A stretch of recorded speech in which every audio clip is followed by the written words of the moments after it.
فَيَا أَيُّهَا النَّاسِ، اللہ تعالیٰ نے رمضان المبارک کا مہینہ عطا کر کے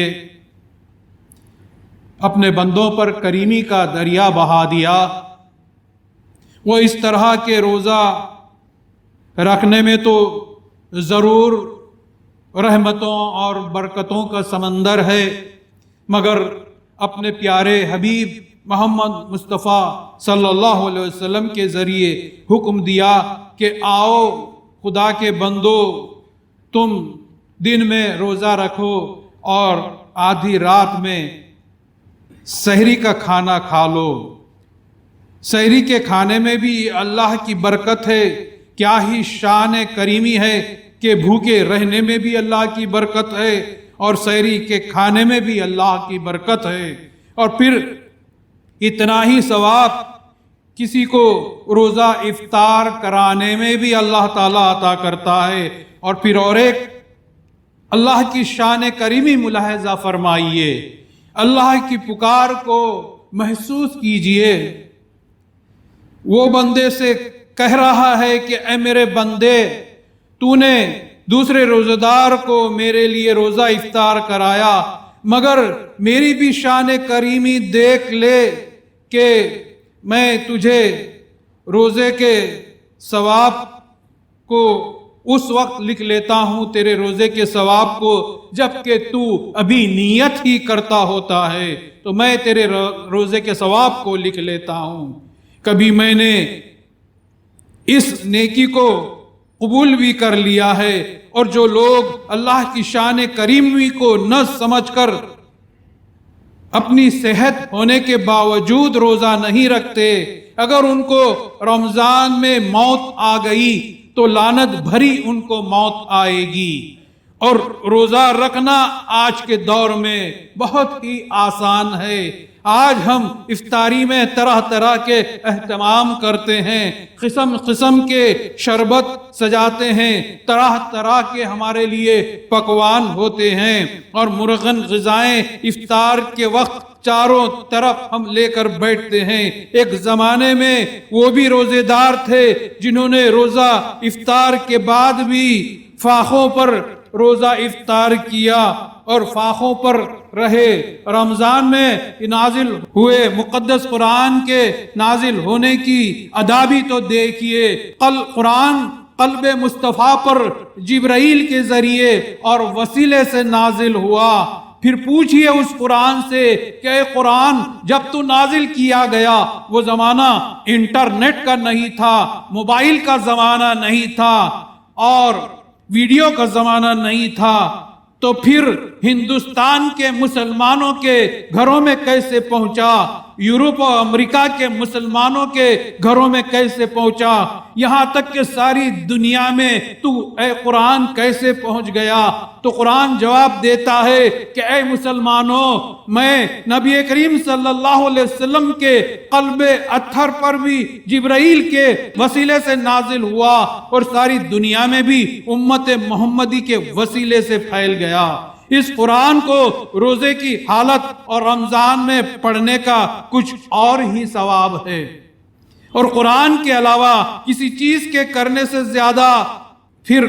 ثواب نہیں ہے۔ تلاوت قرآن میں بھی بہت زیادہ ثواب ہے، اور اس کے علاوہ اور ایک چیز اپنے نیکیوں میں اضافہ کرتی ہے۔ تو آئیے ملاحظہ فرمائیے کہ ایک مرتبہ موسیٰ علیہ السلام خدا کے دربار میں پہنچے اور عرض کیا کہ الہی کچھ ایسا ورد بتا جس سے میں تیرا خاص بندہ بن جاؤں۔ تو اللہ تعالیٰ نے موسیٰ علیہ السلام کو کہا کہ لا الہ الا اللہ پڑھتا رہے۔ موسیٰ علیہ السلام نے عرض کیا یہ تو سب پڑھتے ہیں، تو اللہ نے عرض کیا کہ اے موسیٰ، ساتوں آسمان، عرش و کرسی، 7 زمین، پہاڑ، بیت المعمور، جنت، چاند، ستارے، فلک، سارے سمندر، سب کچھ ترازو کے ایک پلڑے میں رکھ دیے جائیں اور دوسرے پلڑے میں لا الہ الا اللہ کو رکھو، تو لا الہ الا اللہ کا پلڑا وزن سے جھک جائے گا۔ اس لیے اللہ تعالیٰ کی شان کریمی ہے کہ ذکر اللہ میں یہی کلمہ ہماری سانسوں میں اللہ کے خلیفے کے ذریعے بسا دیا، جس میں کلمہ بھی ہے اور اپنی ذات کی نفی بھی ہے، اپنی ذات اور ہستی اور خودی کو مٹانے کا سبق بھی ہے، اپنی ہستی بھی مٹ رہی ہے اور کلمہ بھی ادا ہو رہا ہے۔ یہ ذکر اللہ کی خاص کیفیت ہے، دونوں چیزیں ہر سانس میں آتی جاتی رہی ہیں۔ یہ اللہ کی شان ہے جو ہماری قسمت میں اللہ تعالیٰ نے ذکر اللہ کی تعلیم کو عطا کر دیا۔ مرد کبھی مجموعے میں بیٹھ کر ذکر اللہ کر رہے ہیں تو کبھی اپنے کاموں میں مصروف ہیں اور ذکر اللہ میں ہیں، عورتیں برتن مانج رہی ہیں، ذکر اللہ جاری ہے، کپڑے سی رہی ہیں، ذکر اللہ جاری ہے، کھانا پکا رہی ہیں، ذکر اللہ جاری ہے، روزہ بھی ہے اور اللہ کی یاد بھی دلوں میں بسی ہوئی ہے۔ کتنا خوش نصیب ہے ایک اللہ کا بندہ جس کو ذکر اللہ بھی ملا، قرآن بھی ملا اور اس کے ساتھ ساتھ روزے بھی ملے۔ اور اسی طرح سے اللہ تعالیٰ کے حکم سے قرآن میں اللہ نے 2 وقتوں کی ذکر اللہ کی پابندی کا جو انعام ہمیں عطا کیا ہے، تو اللہ تعالیٰ کے حکم سے صبح اور شام 2 وقتوں میں دیکھیے کہ اس کی کیا خاص کیفیت ہوا کرتی ہے یہ 2 وقتوں کی، کہ ان 2 وقتوں میں فرشتے زمین سے آسمان پر جایا کرتے ہیں، ان سے پوچھا جاتا ہے کہ تم زمین پر گئے اور آئے تو میرا بندہ کیا کر رہا تھا؟ تو جو فرشتے صبح کو آسمان سے زمین پر اترتے ہیں وہ دیکھتے ہیں کہ اللہ کا بندہ نماز کے بعد ذکر اللہ میں لگا ہوا ہے، اور جب وہ فرشتے شام کے وقت یعنی غروب آفتاب کے وقت آسمانوں پر واپسی کرتے ہیں تب بھی دیکھتے ہیں کہ عصر کے بعد غروب کے وقت اللہ کا بندہ ذکر اللہ میں بیٹھا ہوا ہے، تو فرشتے خدا کے دربار میں گواہی دیتے ہیں کہ باری تعالیٰ جب صبح کو ہم زمین پر گئے تھے تب بھی تیرا بندہ تیری یاد میں تھا، اور جب واپس لوٹے ہیں تب بھی تیرا بندہ تیری یاد میں لگا ہوا ہے۔ اللہ فرشتوں سے کہے گا کہ اے میرے بندو تم گواہ رہو کہ میں نے اپنے بندے سے میں راضی ہو گیا۔ یہی وجہ ہے کہ فجر کے ساتھ ساتھ غروب آفتاب ان 2 وقتوں میں بجائے دنیاوی گفتگو کرنے کے صرف ذکر اللہ میں وقت گزارنا چاہیے۔ وہی مہدوی ذاکر ہوتا ہے، اور خاص کر رمضان میں افطاری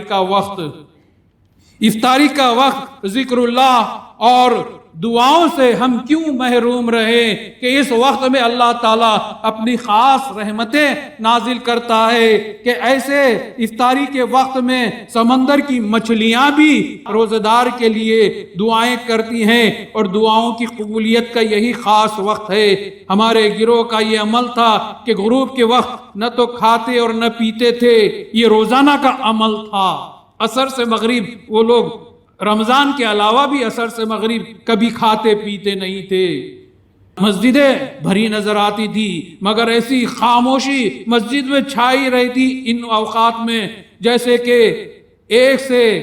دوسرا موجود نہیں ہے، کیونکہ وہ محسوس کرتے تھے کہ دن کے فرشتے ہمارے دن بھر کے اعمال لیے خدا کی بارگاہ میں جا رہے ہیں، اور رات کے فرشتے ہماری ایمانیت کی قبولیت کا حکم نامہ لے کر زمین پر اتر رہے ہیں۔ ہم آج ان باتوں کو کیوں محسوس نہیں کرتے؟ ذرا جنگل میں چلے جائیے، کھیت کھلیان میں چلے جائیے اور دیکھیے کہ درختوں پر شور کرتے ہوئے پرندے بھی غروب آفتاب کے وقت خاموش ہو جایا کرتے ہیں۔ ان کی خاموشی کو آپ ضرور ملاحظہ کیجئے۔ پھر کیا بات ہے کہ غروب آفتاب کے وقت جبکہ روزہ افطار کرنے کے وقت مچھلیاں بھی ہمارے لیے دعا کرتی ہوں، ہم گڑبڑوں میں رہے، شور تماشے اور واویلا مچاتے رہے، گفتگو میں رہے، ایسا ہرگز نہیں ہونا چاہیے۔ اور زمین اور پہاڑ اور درخت اللہ کی اس وقت تسبیح میں مصروف رہتے ہیں، اس لیے غروب آفتاب کے وقت ذکر اللہ اور خاموشی ہماری مسجدوں کی پہچان ہوا کرتی تھی کبھی۔ پھر ذکر اللہ سے اٹھ کر مغرب کی نماز کو بندہ جب کھڑا ہوتا ہے تو میرے بھائیوں اب ذرا نماز کی بھی تو کیفیت کو ملاحظہ فرماؤ کہ اللہ کا بندہ نماز شروع کرتا ہے تو کھڑے ہو کر، اور جب نماز ختم کرنے کو آتا ہے اور سلام پھیرنے کا وقت ہوتا ہے تو وہ بیٹھ جاتا ہے۔ اس میں کیا راز ہے؟ بندہ نماز شروع کر رہا ہے کھڑے ہو کر اور نماز ختم ہو رہی ہے بیٹھ کر، ایسا کیوں ہے؟ اس کا کیا فلسفہ ہے؟ اس لیے مثال دیکھیے کہ جب کوئی بادشاہ کے دربار میں بادشاہ کے روبرو جاتا ہے تو ادب سے کھڑا ہو جاتا ہے، جاتے ہی وہ ادب سے کھڑا ہو جاتا ہے، اور جب بادشاہ اس کی تعظیم بجا لاتا ہے اور اس کی تعظیم کو دیکھتا ہے کہ وہ بادشاہ کی تعظیم بجا لاتا ہے تو بادشاہ اسے پھر بیٹھنے کو کہتا ہے، یوں کہہ کر کہ آپ تشریف رکھیے، بیٹھ جائیے۔ یہی کیفیت نماز کی ہے کہ جب اللہ کا بندہ اللہ اکبر کہہ کر نماز میں کھڑا ہوتا ہے اور اللہ کی حمد و ثنا بیان کرتا ہے تو اللہ بندے کی زبان سے حمد و ثنا سننے کے بعد اسے پھر بعد میں کہتا ہے کہ تو بیٹھ جا اتحیات میں، کہ اب تو بیٹھ جا اور بیٹھ کر ہماری شان میں اتحیات کا ترانہ گنگنا۔ اس طرح اللہ اپنے بندے کو تعظیم عطا کرتا ہے۔ جب کوئی بندہ نماز کی اس کیفیت کو سمجھ لے تو پھر کیسے ممکن ہے کہ وہ نماز سے غافل رہے، نماز سے دور رہے؟ آئیے ہم سب مل کر اللہ کی بارگاہ میں دعا کریں کہ اے رب العالمین بطفیل خاتمین کے ہمیں اس رمضان کے مقدس مہینے میں ہمیں روزے رکھنے کی توفیق عطا فرما اور تیرا سچا ذکر کرنے والا مہدوی ذاکر بنا دے، اور ہمیں نماز کی توفیق عطا کر کے نمازی بنا دے، اور ہماری نمازوں، روزوں، عبادتوں، خیر خیرات کو قبول فرما، اور ہم پر تیرے دیدار کو اس دار دنیا میں آسان فرما۔ آمین ثم آمین۔ بارک اللہ لنا ولکم فی القرآن العظیم ونفعنا وإیاکم بالآیات والذکر الحکیم، انہ تعالی جواد ملک بر رؤوف رحیم۔